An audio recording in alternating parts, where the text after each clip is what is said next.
पुढची बातमी बाबत आडत व्यापाऱ्याकडून नोकराच्या पत्नीवरती अत्याचार करण्यात आला। लग्नाचा आमिष दाखवून महिलेवरती अत्याचार करण्यात आल्याचं उघड झालंय। आडत व्यापाऱ्याविरुद्ध हा गुन्हा दाखल करण्यात आलाय। छत्रपती संभाजीनगरच्या गंगापूर शहरातली ही घटना आहे। गंगापूर शहरातील एका आडत व्यापाऱ्यानं नोकराच्या पत्नीला लग्नाचा आमिष दाखवून वारंवार तिच्यावरती अत्याचार केल्याचा धक्कादायक प्रकार समोर आलाय। यासोबत मारहाणीचे आणि जीवे मारण्याची सुद्धा धमकी देण्यात आल्याचा आरोप आहे। या प्रकरणी गंगापूर पोलीस ठाण्यात गुन्हा दाखल करण्यात आलाय।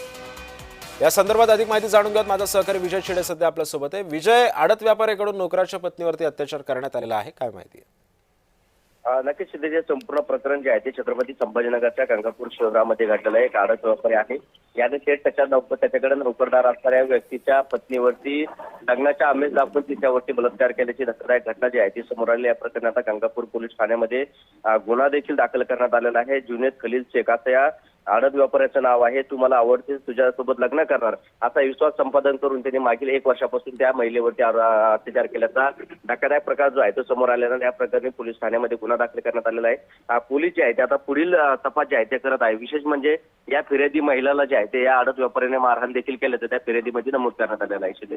नक्कीच, धन्यवाद विजय, तुम्ही दिलेल्या सविस्तर माहितीबद्दल।